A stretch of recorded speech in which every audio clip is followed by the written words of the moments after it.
Hey everyone, thanks for joining us today. I'm Michelle Vitas, founder and CEO of Slate Advisors, and we're really glad to have you here. Job searching can feel hard, and in a pandemic, even harder, with remote hiring, a tighter job market, greater uncertainty, and we recognize that the recent events have left many people, especially those in underrepresented groups, feeling even more vulnerable. So for all of you, our goal is to equip you to take control of what you can. And this will be the first of two live sessions. In this one, we're going to hone in on how to get clear on what you want in your next role and which companies you'd like to target. And then in the next one, we're going to dive deeper into more of the tactics of actually seeking that out. So I'm thrilled to have three leading recruiters in tech joining us today. Michael J. Case is an executive recruiter and former VP of recruiting at Instacart. He was previously a recruiting exec at Uber, Salesforce, and Apple. And fun side note, loves to cook for his friends and family. Brittany Barron is an exec search leader at RocketPower, who's worked with seed through Series D startups in LA, New York, and abroad. And fun side note, she's currently trying to wedding plan in the midst of the pandemic. Go Brittany. Kyle Edquist is an executive recruiter and life coach who's been recruiting heads of HR and talent acquisition leaders for hyper-growth companies such as GitLab, Box, Phoenix. And a fun fact, he worked in the mental health field as a counselor for 9 years. Also joining us is Diane Zoi. She's our head of career advising at Slate. And she's been a tech exec at startups, as well as larger companies like Amazon and Schwab. She's an experienced career and executive coach. So with that, let's dive in. At any point during our conversation, I'd like to invite you to ask questions via the Q&A box that's at the bottom of your screen, and we'll try to answer them along the way. So we really do want it to be interactive. Feel free to chime in.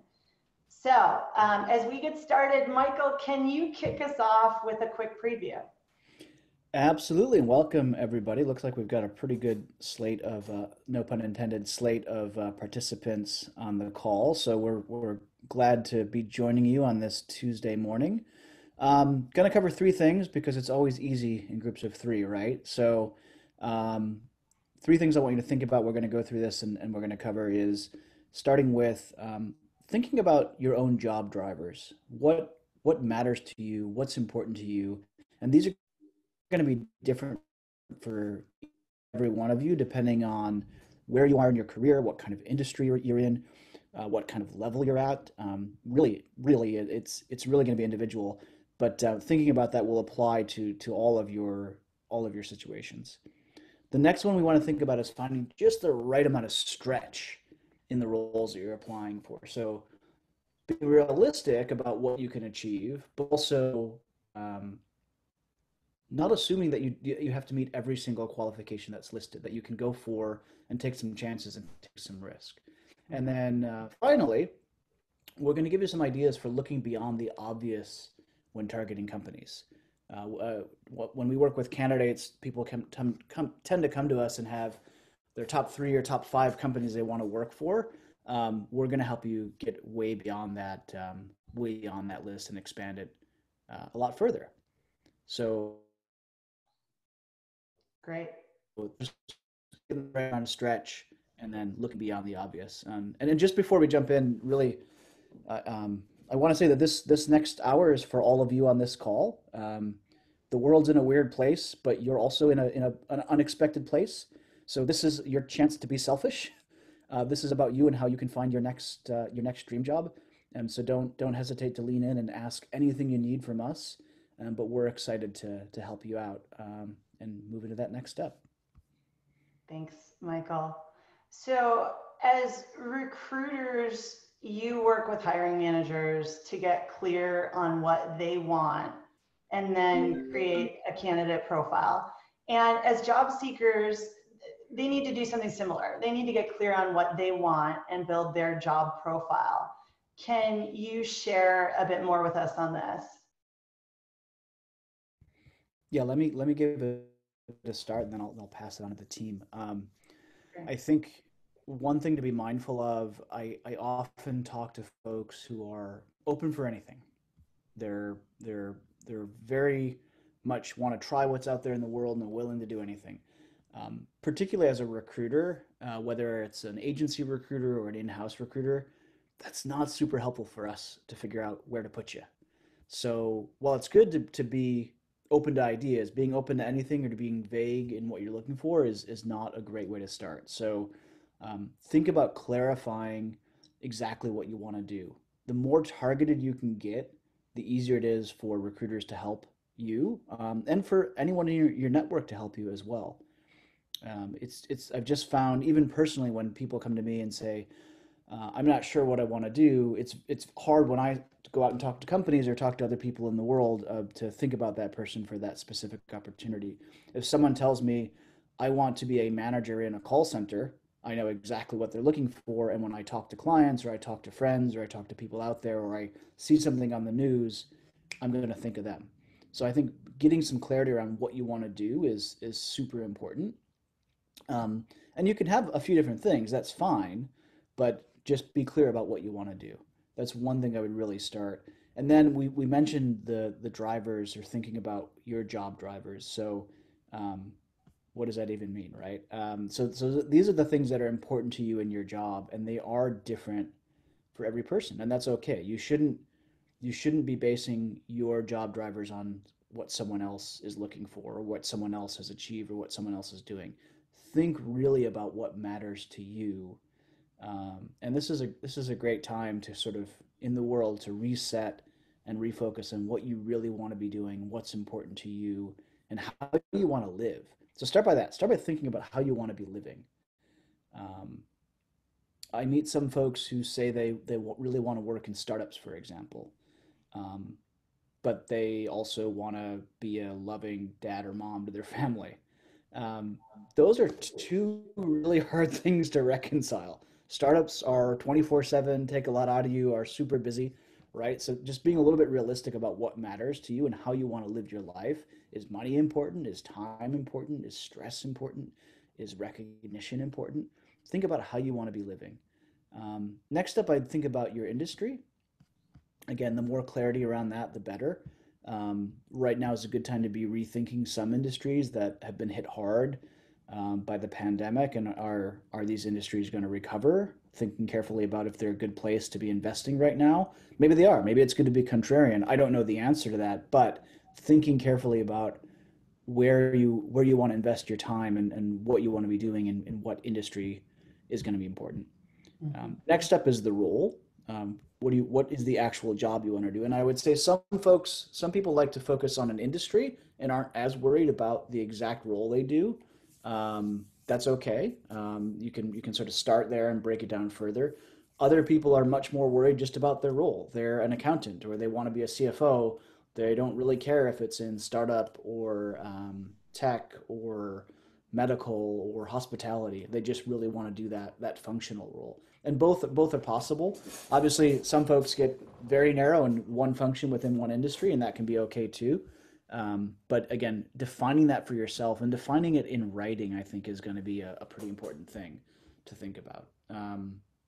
And tell us more about that. When you say defining it in writing, um, why? Yeah, no, it's great. I was actually working yesterday on a plan that I've, for a business line that we're launching, and it's been in my head for a while. But guess how much I've done with it in the last 3 weeks?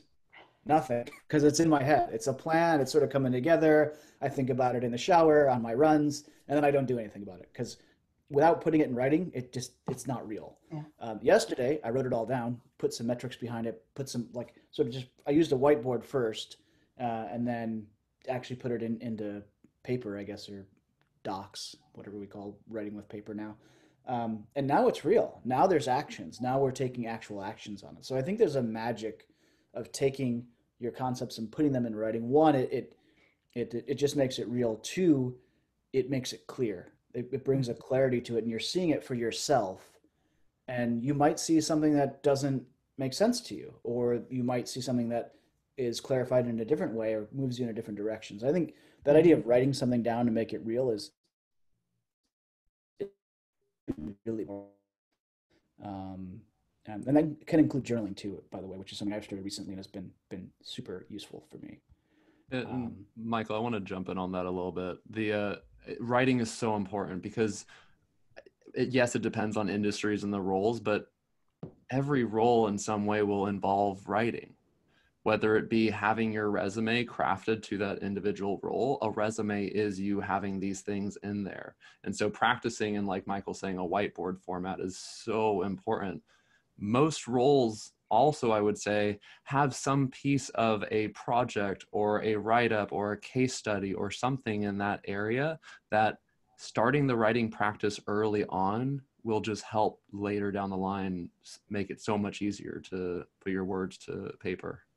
Yeah, just riffing on that as well, Kyle, like the idea of like when you go to an interview, this should not be the first time you're answering the questions. And this is we'll get to that a little bit later, but the idea of like getting things out there, speaking it, I've many times have an idea and then I say it out loud and it just sounds terrible. It's like garbage. Like, so, getting it out there a few times, practicing it and putting it in writing can really help with that too. Yeah. So that's a great point, Kyle. This stuff just comes up in all different forms. Awesome. So, they have articulated maybe industry role, etc. Brittany, you want to just comment a little bit more on motivators? Yeah, I think once you've squared away role, industry, and all of those hard requirements, really thinking about, Michael had mentioned earlier, but do you want a step up in title? Do you want a comp increase? Do you want more of a lifestyle job? Have you been working for 12-hour days for the past few years and you want to slow down a bit? Even if you're not sure what kind of companies will offer you those benefits, recruiters are able to point you in the right direction. So for instance, if somebody comes to us and says, having a 401k is really important to me, having great benefits and job security and stable pay is really important to me, we would point them to a completely different company than somebody who says, I really want to be in a dynamic environment where I can move up the ladder quickly, or I can wear many hats and learn a lot of different things. I'm earlier on in my career. So even if you don't know what the target company is, if you come to us with these list of attributes and things you're looking for, we can help you define that.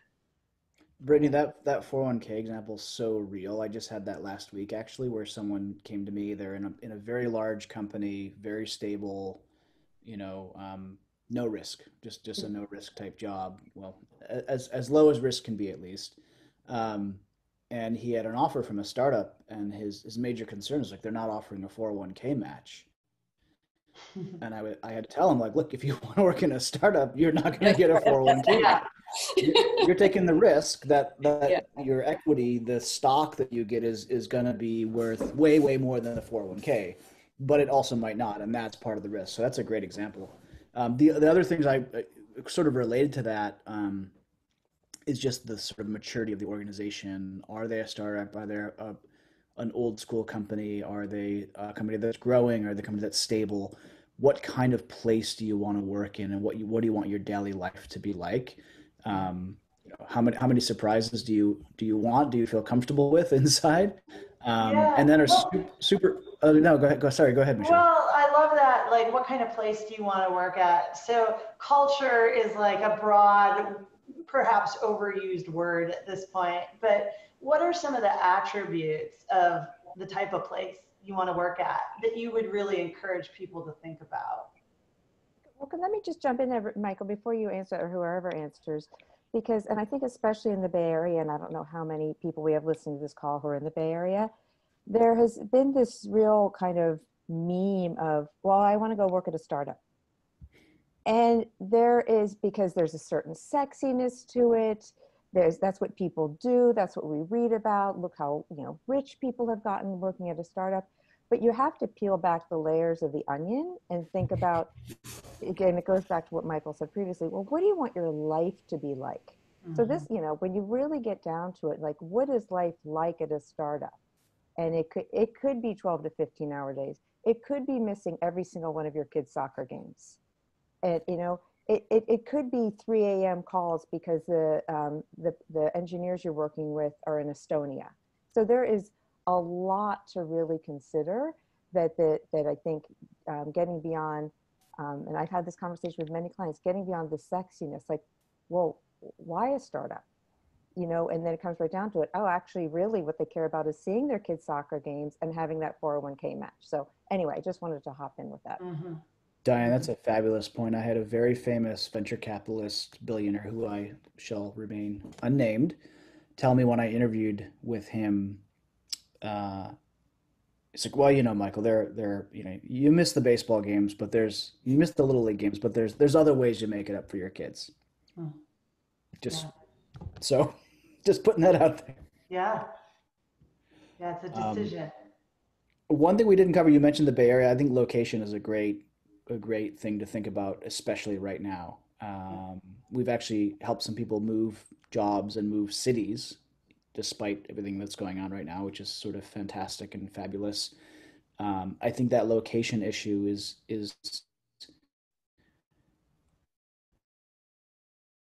really, really fast. And not just in the sort of very sexy tech jobs. I think a lot of jobs are moving to lower cost places or become remote. So that's something really to think about as well. Where do you want to be? Mm-hmm. And that's okay. It's okay to want to be in the small town where you grew up. And I think that's going to be a bigger option than it used to be as well. Yeah.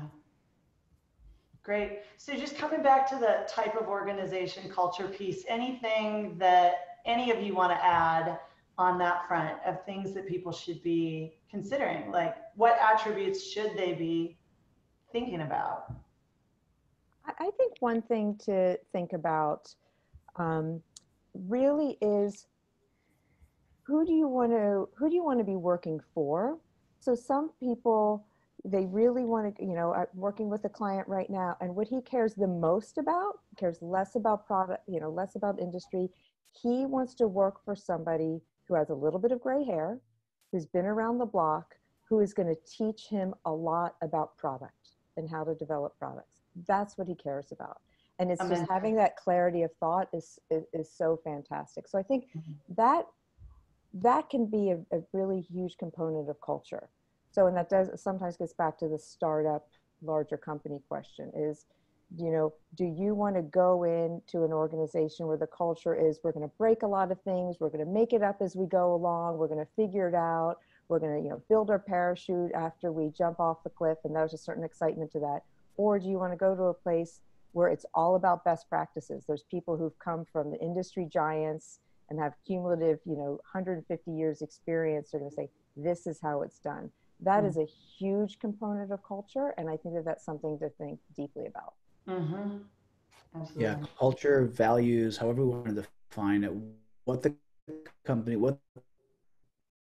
actually like on a day-to-day basis that's going to be how your life is going to be at that company. And that's really important to understand. Until a decade ago, I worked for Apple as we were sort of on this interesting upswing. We weren't the giant yet that Apple is now. And a lot of folks would come to me and they're like, I want to work at Apple because I'm creative and I like doing creative stuff and it's so cool. And I had to break their hearts a little bit and say like there's two people at the very top of this company who make every single decision. And we do hire creative people, but often they're not actually doing very creative work. They're executing someone else's vision with a high level of detail. Is that where you really want to work? Yeah. And we had to turn a lot of people away because that's not what they really wanted. And I wonder if Kyle and Brittany have thoughts on how to think about that culture question. So I think, especially now, a lot of companies are trying to actually live out their values. So I do think looking at a company's values and looking at a couple websites of companies that you thought you would be interested in, looking at their values can tell you a lot. The other thing I would think about is your appetite for risk at this moment. And I think that also is conveyed through a company's values. There are certain words that are kind of coded and have meanings that will signal that this company is a bit more of a risk taker, whether they don't have proven product market fit or they like to, they have big ideas versus companies that are a little bit more stable. So I think that's something that's really important to think about too, especially as we are in this current climate. I think that's people really need to sit with where they're at. Yeah. And one thing to be a bit of devil's advocate here on the culture conversation. Values are important if they're online, and everyone knows what's the right thing to say or the thing that sounds good to say. And, as recruiters, like, we have a unique opportunity in, like, how do we acknowledge our bias in supporting the clients we're serving and also still speak to what is under the surface of how this company operates from a cultural value. Something for myself, when I was in a search, I've had experience in large tech companies. For large tech companies, how you do your own thought leadership and how you express yourself on social media may not be aligned with how you want to speak up. And relating that back to today's world, companies are redefining how they express themselves on social media channels. Mm-hmm. You can get a lot about a company culture based on their social media campaigns today. You look at how they're vocalizing about Black Lives Matter, about all the things in COVID-19, you'll get a good real-time experience of how they relate to those challenging conversations, and that probably shows part of their values. Yeah. The only other thing I would add is talk to people at the company, find them, figure out who do you know that knows someone, and don't ask for a job, just ask for help. Most people, if they're enjoying work in a company, are very happy to talk to someone who might be interested in the company. And just find out what it's really like. I've joined companies where I knew I wasn't a perfect value fit, but I wanted the opportunity or the growth or the rocket ship ride. But I went in eyes wide open, knew exactly what I would experience. And so I had no complaints. Other folks I've watched other people join companies and be completely surprised or shocked by how it actually is in the inside. And I think that's something you can avoid if you ask the right questions. And I know when you're looking for a job, it seems like, okay, I don't want to narrow things out. Like, I want to keep all my options open, but there is a magic to focus on what you want and pursuing those specific opportunities, because even though it seems like it's a super hard job market, there's still a lot out there. So focusing is going to be really important. Great. So we see people, when they focus, both undershoot and overshoot in defining their job profile, their target role. How do you guys think about stretch? Like, how much of a stretch should people be taking, and what's unrealistic? I think you really want to frame this as you would when you were applying for college. If you went to college, you had a dream school, you had a safe school. You need to think about companies and roles in that way as well. I think one thing that's important, especially right now, that we need to be sensitive to is that hiring, it's difficult. Finding a role is difficult, and companies are not going to be as willing to take a chance on somebody that doesn't have the right skill set versus in a booming economy, they may. So it's not necessarily about the percentage of job requirements that you fill. It's really about focusing on the important ones. How close are you to the ideal candidate that's outlined in the job description?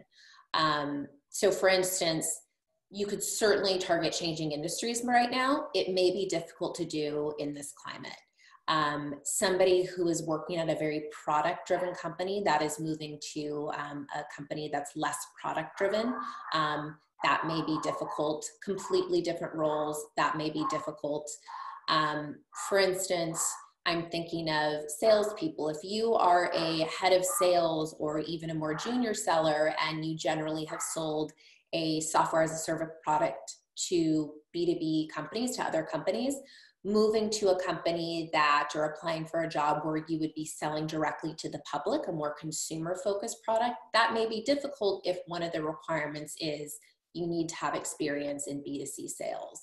And I think right now, I would limit the amount of time and energy you spend chasing those opportunities where those big bullet points aren't aligned, because it does take a lot of time and energy to apply for jobs. So it really is about thinking about the biggest requirements versus the percentage of that you meet. The one caveat to that is that typically women and underrepresented groups do not apply for roles that they would be quite qualified for. So I think if you hit 3 of the 5 biggest attributes in the job description, go ahead and apply for it. I think that's a good way to think about it. Yeah. I like that holistic approach to looking at the job and what's most important to it in it versus just the bullet by bullet. Do I check the box on it? Because certainly if a job is targeting someone with X number of years experience, you don't have to be exactly at that point to get it. It's the big picture of how your skill set aligns. Right. Yeah. Exactly. If you're within a few years of the number of years of experience, that's fine. Don't let that be something that stops you.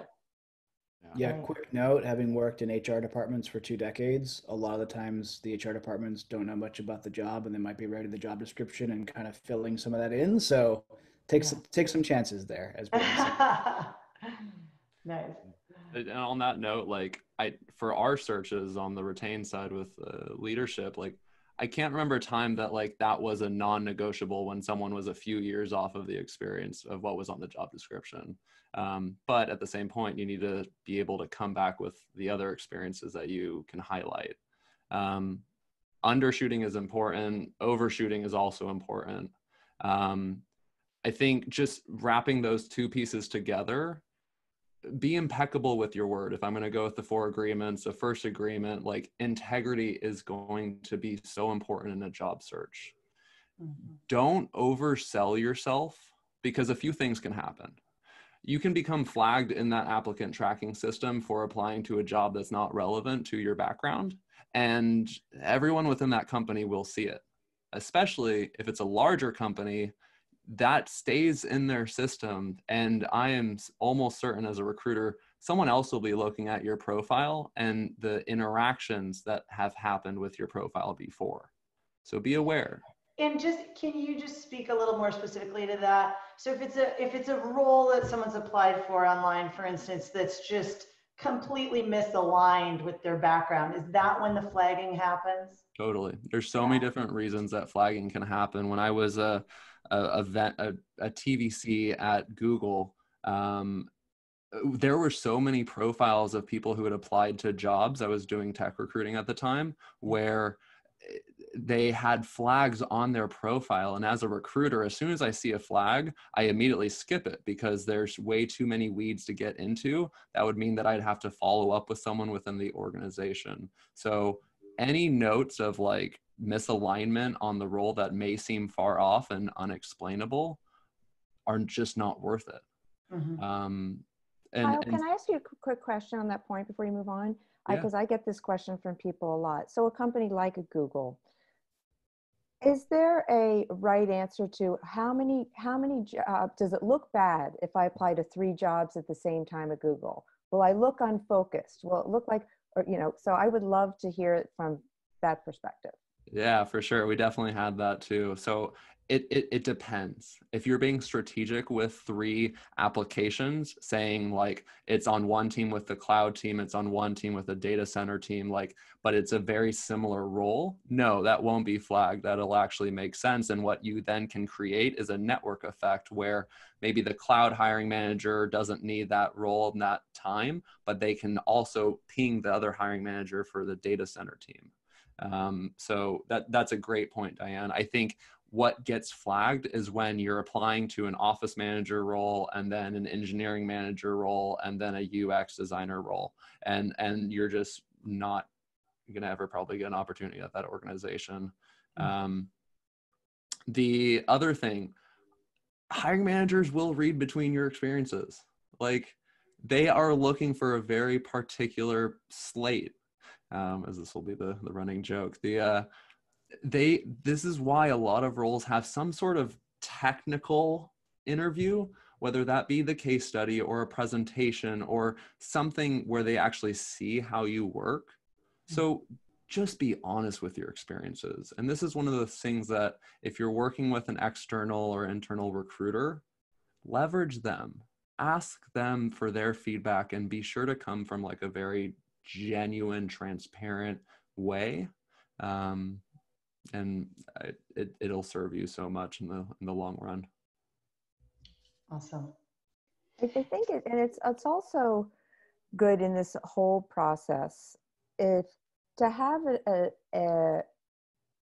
an idea of what your ideal job is for this next step. And that's what, and I emphasize that for this next step. So for example, just going back to what Michael was saying in the beginning, of it being honest with yourself of what life do you want to have, right? And so having a vision for what your dream job is now, like I want a job where I can have the same amount of responsibilities. I'm not looking for a big stretch right now, same amount of responsibilities, but I want a little bit bigger of a company, and I want a manager who's, has a little bit of gray hair or whatever it is. But really, so really think about what you want for this next step, and realizing that this next chapter could be different from the chapter that comes 5 years from now. Mm-hmm. Absolutely. And another thing to think about is you can also be strategic if you do have a long-term vision of where you want to go in terms of your career. You eventually want to be X, you actually want to be a director of product or a director of marketing, whatever it is. Then think about, you can think longer term and think of, okay, this next role, what does this next role need to be that's going to help me get there? Right? And that's where your network can really, really help. So you talk to those people who are where you want to be, that director of marketing role, say, well, what was their career path? How did they get there? What would they recommend for your next step? What skills would they say you need to fill the gaps? And that's where you're networking and really doing that work of talking to people will serve you well. And then you can just really shore up what you need for this next bridge role. Mm-hmm. Mm-hmm. And what about for those who are struggling to get clarity on what that ideal job is? What are your thoughts on how they can improve their clarity and vision for that? Totally. I'll jump in on that. But before I do, I noticed we got some really great questions coming through. Michelle, do you want to save those till the end, or do you want me to jump into one of them? If you see one you want to jump on, go for it. Otherwise, we can do those ones at the end. Take your pick. Cool. I'll start with Sam's just for a moment. Sam, I really appreciate the question. I think you called it out. Ask for help. Help is a very triggering word, I guess you could say, when it comes to reading that, if it's a cold connection with someone in a company. So I would be wary of using the word help. What is a great approach is to show that you've done your research. Format a message, and we'll do this in the next webinar on how to build these cold connections when it comes to referrals. But you just got to be very strategic and intentional and have a short, concise message if you're seeking to get that referral. And I'm going to disagree with Kyle a little bit, just for a different approach. I 25 years ago, I'm dating myself. I worked in the Career and Placement Services Center of the University of Chicago. Which was unexpected, but we had a thing we would tell our alumni and our current students when reaching out to alumni was, don't ask for a job, ask for help. And so maybe we don't have to use the word help specifically, but the idea is most people do want to help. And when you're not reaching out and saying to someone you don't know, can I have a referral? Because they don't know you. They're going to be like, no, I don't know you. Unless I'm going to get my $5,000 referral, $2,000 referral fee if I get you in there. But these days, companies are getting more and more savvy about that. I really think that first interaction is like, I'm trying to learn about this company. Here's some little stuff about me. Here's some questions I have. Would you be willing to spend 15 minutes with me? And I think a lot of people are with that kind of approach. But it's tact is so important, and I this is for all levels. I get a lot of fancy MBAs that reach out to me with no tact at all, which just questions what we're teaching in business schools, but from the best universities as well. So it's tact is important, and your intent is important. So there's also a really good question here from Anand. This might be a little better for the end because it's a pretty deep one. Just to underline one more point from Michael, I think make your ask direct, and I think making sure that you asking to pick somebody's brain Most people won't answer you. That takes too much time. Nobody has time to have those kind of interactions now. I would go in with a couple of questions you have. Say you want to learn more about the role or the company. Hey, would you spend, as Michael said, 15 minutes with me? Put a time limit on it. Somebody will get on the phone with you for 15 minutes. If it's a little bit more open-ended, they just might not want to take it on. And all the more so willing if they have a connection to you. For instance, friend of a friend, alumni affiliation in common, things like that. Totally agree. Great. I appreciate that disagreement, Michael. I agree with everything you said. Going back to, how do we get clarity? Okay, so we know these are the things we need to be aware of in the driver's piece, but if we don't necessarily have clarity, what do we do? Something to consider, these networking meetings, asking for these conversations, but specifically per each position that you're interested in. Mm-hmm. You may not have one single role that you're looking at. You may have 4. And kind of creating a database of those conversations, whether it's a Google Sheet tab for each position, you should have around 5 of those casual meetings where you're getting real voice to real experience rather than just what's on the page. Mm-hmm. Something that I know for myself in my past job searches, everyone has an opinion on what you should do. Mm-hmm. And they all think that many may think they know what's better for you better than you.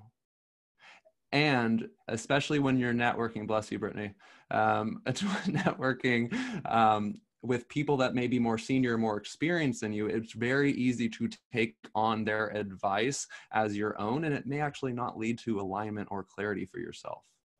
So yes, it's important to consult with the experts out there who are in the roles and in that leadership fashion. But it's also important to give yourself as much time on your own as an individual to align with your drivers and start journaling and start writing and start even recording your voice in an audio message if you don't like journaling. I think that's something that I've done for myself. It's easier said than done when you've been let go and rent and all these other commitments are coming up. But if you can step out of the job mindset and just start making an exhaustive list of what makes you happy, taking what makes you happy and then turning that into some drivers and then getting into the job mindset is a really effective way, because if you aren't happy, or if you're not centered with what you're looking for, no matter how good you make it sound, it won't land. Mm-hmm. And then finally, this is kind of where my background comes in the mental health field.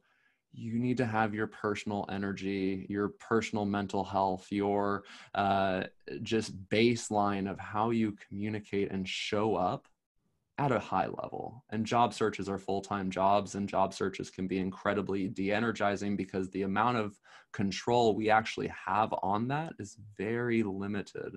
And so if you're in a full-on job search, I really encourage you to get up early in the morning, get your exercise in, eat right, sleep deeply, do some reading, be all the things you already know, but just emphasize them 3x if you're in a search, because the volatility of your day may be much more than when you're in a day-to-day job.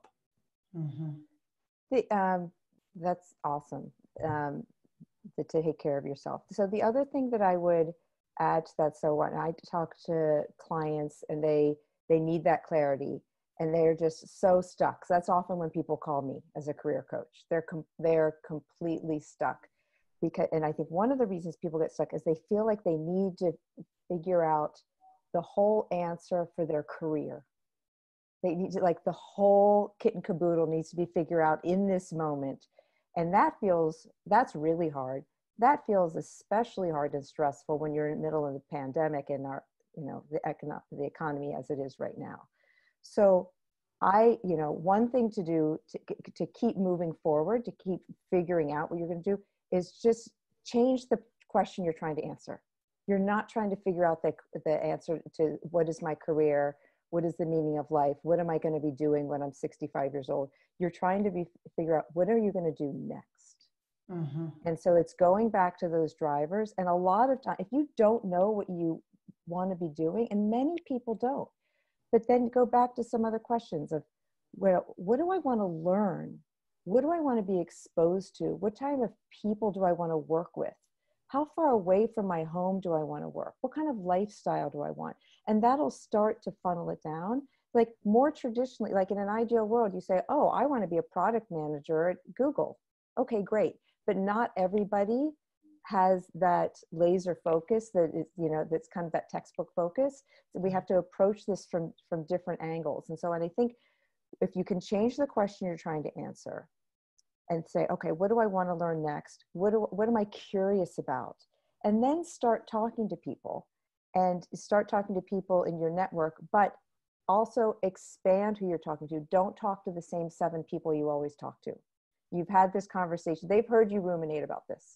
Start, you know, like they've done it. They love you and they're going to keep listening to you, but that may not be adding value. So expand. So like, oh, wow, Michael, you know somebody at Airbnb. I've always been a little curious about Airbnb. Really cool business model. I hear that the founders there have created a really great culture. Can you connect me to your friend there at Airbnb for a 15-minute virtual coffee?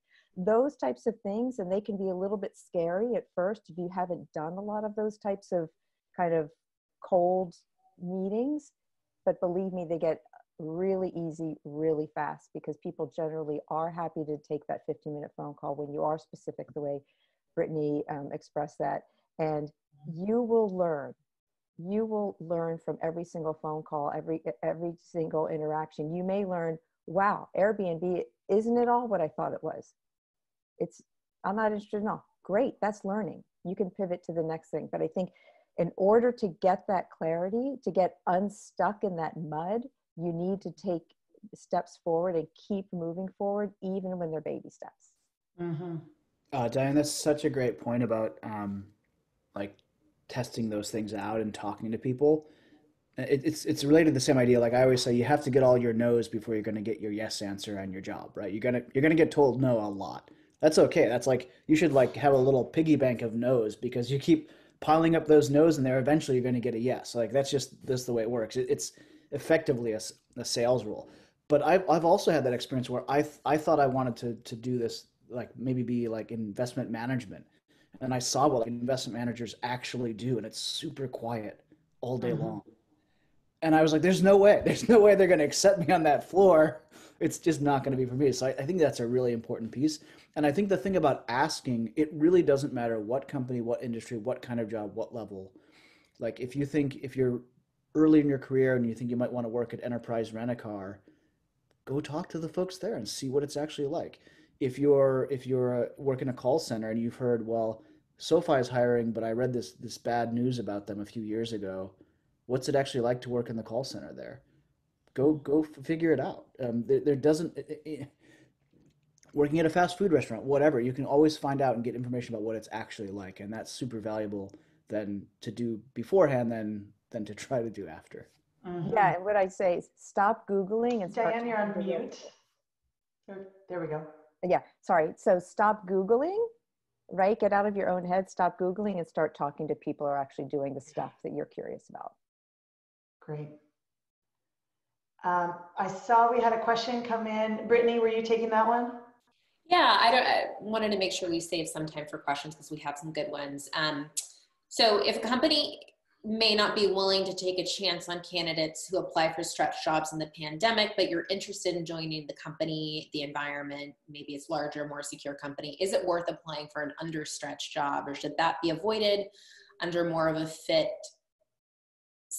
Until more of a fit slight stretch job appears. Will that have any effect? So I think it depends on what you mean by stretch. If you are applying for a job that you have no qualifications or maybe one qualification for, feel free to do it. It's probably not the best use of your time. If you're at the upper end, if by stretch you mean you maybe have the upper end of the limits of the years of experience they're looking for, absolutely apply. If any of those things are the case, in addition to submitting your resume, I would also reach out to a recruiter at the company, shoot them a quick note and say, hey, I just applied for this job. I know it's not a perfect fit because X, Y, and Z, but I'm really interested in blank, the culture, this, that. Draw attention to the fact that you know that this might not be right on the nose, but that you're interested in the company regardless. Or if there's, you know, a lot of applications have space where you can write extra notes, things like that. I would just make sure to highlight it so you show that you have some self-awareness of your skill set and why it may or may not be a fit. And another take on that, Kevin, is it's okay to want to join a company too. This may conflict with a little bit of what I said earlier about my Apple experience, but I think it was Eric Schmidt of Google who said, you know, when you're offered a seat on a rocket ship, don't ask which one, right? And I took that advice to heart. I was the director at Salesforce, and I really wanted to work at a startup. I wanted to work at a super fast growing company, and some folks I know had joined Uber, and I applied and had interviews, and they offered me a senior manager job, not a director job, even though I was a director at a big public company. Mm. And I thought for 30 seconds, I checked my ego at the door, and I took that job. Now I got promoted within 10 months, and in my career, like went so far from there, but it was important to me. I wanted to join and take that experience, and I took that step back, and it made all the difference. So sometimes it's okay too, pandemic or not. Mm-hmm. Mm-hmm. And just quickly touching on one other question that came in for you, Kyle, you mentioned that applicants can be flagged by HR if they apply for a role that doesn't appear to be a good match, if they're misaligned. How long will that flag last? Yeah, I was actually typing my answer as oh, great. Okay. And in summary, there's no specific answer. You know, with like a Google, I'm pretty sure their flags remain there forever. But you know, even without the flag feature, whatever that may look like, depending on the applicant tracking system, every applicant tracking system will show what jobs you apply for. So you may be applying to one team, but the other team that you applied to a month ago was completely irrelevant to that second team. Mm-hmm. That team will be able to see your other application, and it may raise questions around, well, what does this person actually want? Yeah. So don't just, it's a great question. Just don't get it stuck on the flag piece, but just be intentional with every application if you're going to go that way. Great. So in the spirit of time, we've got about 10 minutes left. Moving on, once someone's outlined their job profile, let's talk about what comes next. So as recruiters, you guys are building out candidate lists of people you want to target. And similarly, job seekers need to identify the companies they want to target. How do we go about building that list beyond the obvious players that we all know about? How do we go about building a more creative list of target companies? Yeah, it's a hard question because we see the news and we know like 5 companies, we know 3 companies, there are if you want to work in a startup, for example, I don't even know how many startups there are in Silicon Valley. I've never found any decent information. Crunchbase lists, I think 5,000 or something that have gotten funding in the last 3 or 4 years. Like it's kind of an infinite number. So that's a hard problem. I don't know if maybe Brittany, you got better ideas than me on how to start. Yeah, so I think for startups, I think one of the easiest ways to get information is one, to use Crunchbase as a database, but also to sign up for newsletters within the industries that you're interested in. So if you're interested in startup technology companies, Crunchbase, TechCrunch have great newsletters that come out daily, sometimes twice daily. So you can get information on who got funding, who's hiring, things like that. If you are a part of another industry, let's say you're in the semiconductor industry, sign up for a relevant newsletter so you just know what's going on and you're tapped in. And that way, when you see that there's a shift at a company, you can reach out to a hiring manager there and be one of the first people that they connect with. AngelList is also a really great resource for earlier stage companies. So for people that decide that some of the things they're not looking for stability and 401k and things like that, and they really just want a place where they can grow. AngelList has a ton of opportunities available, and because they're smaller, there's much fewer people applying. So I think that's a great place to look as well. Mm-hmm. One other idea just came to me now. I forgot, because again, we're always thinking of the obvious, like doing the normal stuff too, like actually putting your job into Google or the job you want to do, into Google or into any of these job search engines, and I mean, you'll find out all sorts of companies, and I've done this even recently, all sorts of companies I'd never even heard of. Yeah. And then it turns out they're a big company or they're established and they're hiring, like great, like less competition, right? Everyone's applying to Google and Facebook. Yeah, totally. I definitely see job search queries being a great way, job like the Indeeds or other tools like that being a great way to surface companies that are hiring. And even if you decide to network your way into that company or don't see the exact fit of role, you know that is there's filters on there. You can filter for types of roles, types of industries, et cetera, and you know it's a company that's hiring. Can give you ideas. Yeah. That's really important, especially in this economic environment, Michelle, in terms of, you know, if you're in fintech, then there've been a slate of layoffs that we need to pay attention to, and that you're gonna, you know, don't go down the path of having a company on your target list if they've just laid off, you know, 30% of their workforce. So obviously, first of all, look at that, especially in these economic times. I think, you know, you want to make your target company list, you know, in a few ways. And I really think of it in three ways. So if you are in fintech, so you make your target company list and you see who is hiring based on your drivers, size, et cetera. But then have a couple on the margin, right? So if you have a certain size you're looking for, but put a couple companies on that list that are a little bit bigger, a little bit smaller. You never know. Once you get in there, maybe you really want to be at a fintech startup, but you know what? Put Charles Schwab on the list. It's a great company. You might know someone there, a friend of a friend. You never know. You might get into a group that really has a startup vibe that you're looking for. So take the list, but then add to it a little bit on the kind of like what if scenarios. The other type of list I would make is kind of your wish list of companies, kind of those where would you just kind of give anything to work with those companies just because you think they're so awesome. And I would say put 3 to 5 companies in there, and then just on the side, you're trying to network into there, right? Mm-hmm. You love Airbnb, you think Uber is so cool, whatever it is. But just because just the excitement, the idea of their product and what they do and how they do it really speaks to you. So that's a really interesting list to have as well. And then the third list I would have is your networking list.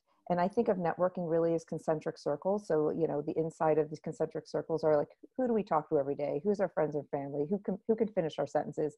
But build it out from there, as I was saying before, and really get that networking list now. I was like, wow, who is that person that you went to college with? But now they have this job that seems really interesting to you, that's adjacent to what you were just doing, that sounds kind of interesting, and you want to learn about that. So really have that in a Google Doc or whatever, so you can go through it and you read and have some discipline around, okay, I'm going to send out 3 emails a day, whatever it is, and I'm going to connect with these people. Maybe I haven't connected them in a long time. So you're really attacking this from many different ways. And so you can really keep the top of your funnel really wide, because as Michael was saying, you're going to get a lot of no's. Some people aren't going to write back, you know, the companies aren't hiring, the opportunity is going to fall flat, the conversation isn't going to be great. But so keep the top of the funnel really wide so you have that activity and you are moving forward. Mm-hmm. Mm-hmm. Love that. And love that you called out that even within companies that wouldn't necessarily fit the image you have in your head, you might find teams that are operating the way you want to operate, or right, innovating the way you want to innovate. Right. So broadening your search. Great. We've got 5 minutes left, and so Michael, you want to tackle the open question? Yeah, I can quickly. Anand's question didn't actually get answered, so I want to make sure we go to that one. Yep. First of all, congrats on getting to an on-site, virtual on-site. That's great. One big piece of advice that I always give folks is you can never turn down a job offer that you don't get. Can you recap the question for those who haven't seen Sure. it? So, Great. so his question was around company values. He's mid-career, recently laid off, and thinking about security. So he's interviewing with Facebook, but is a little bit concerned about the values from what he's read in the news and if he's a values fit, right? So my first instinct there is in this kind of time, like getting a job offer of any is great. So if you can get the offer, get the offer. You can always decide not to take it after. You can't turn down an offer that you don't get. The second really important piece is that, the media and the news work a certain way. And what we see on the news is often very different from what the experience is inside of a company. And I've lived through that dissonance at Uber and other companies. So that's where going and understanding who is in the company, networking, understanding what it's actually like to work there is really, really important. Yeah. So just something to keep in mind. But again, if in the end you really feel a huge conflict with your values, then do what you feel and do what you think is right. Mm-hmm. And I know there was another question on there too. Yeah. Next one. How do you approach your job search if you've had several jobs in the last 4 to 5 years? The job changes were for legitimate reasons, and a couple were layoffs out of my control. How do you avoid getting flagged as a job hopper or not even get considered for an interview? Kyle's a pro at this one, so I will not because he's a job hopper, because he's experienced this with candidates. And I've also had a major career transition myself where like I had a lot of jobs in the mental health field, and I had to transition through that sticky, challenging job search into recruiting. It's not easy, anonymous attendee. Like, I think that's just okay to like be with that. If you've had several jobs in the last 4 to 5 years, that is another challenge to your profile. It's okay. It's not unheard of. People get jobs all the time who have had a job every year. So I think a few things. One, being okay with it and understanding that there's nothing wrong with it. 2, starting to practice your narrative. Have your friends, have your colleagues, have your people that are your mentors. Share with them real time the reasons why you joined and why you left companies. Get their genuine objective feedback on how that sounds, and just continue to craft that. Record yourself on video saying those reasons of why joining and why leaving. Watch the video. Does it sound like you're hoppy? Does it sound like you leave when things get hard? Then readdress it and bring it back. It depends on industry. One other piece you can try out is maybe you were a contractor during that time. If you were a contractor, you could potentially have like a contracting bucket on your LinkedIn that includes several of those experiences, so that it doesn't look like these one-off 6-month opportunities. You can then highlight the work you've done overall there as well. And what was the other thing? I'm going to pause there. I had another idea, but I just own it, be with it, and be prepared to speak to it and know that there's nothing wrong with it. Love that. And I think the being prepared to speak to it, have your story that sounds objective and doesn't sound bitter or emotional is really the key to moving through that. And I guess it came to me the other thing. So when you have these challenges, redirect what you bring to the table in a different way. So what I mean by that is, so if you know this company really likes tenure and that could be a challenge you're facing, get a referral. Go build connections with the teams that you may be working with, so you have other advocates on your end that can add extra color, whether that be the recruiters that you're working with or potential teammates that you'd work with. Have them understand your story so that if it needs to be spoken to from another party, there's someone ready to vouch for you. Great advice. We are almost at time. Michael, do you want to wrap us up with a few key takeaways?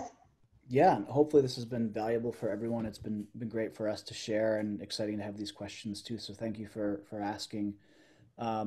Just quickly, the things that we talked about in the beginning: know what you want beyond just the industry and the role. Think about the culture, the people, the type of team, what motivates you, what gets you awake every day, what's important to you right now. Stretch yourself, but be realistic. Take those chances, but don't do anything that's gonna not look great for you. And then create a timeline and make a plan. Have a plan around what you're doing. As part of that, build out your target company list and make it nice and broad. Awesome. And as next steps, I want to encourage you, each of you, to take a stab at your job profile. Create a tight statement about what you're looking for and draft that target company list. We want to encourage you to email us at events@slateadvisors.com. Again, events@slateadvisors.com to share any questions or challenges that come up, and we can respond to those in the follow-up session, which we'll be announcing soon. So in our next session, we'll be getting more granular on executing your job search through multiple channels. We'll go deeper on working with recruiters, developing warm contacts through your extended networks, and we hope to see you back. So thanks to each of you for taking time to join us today.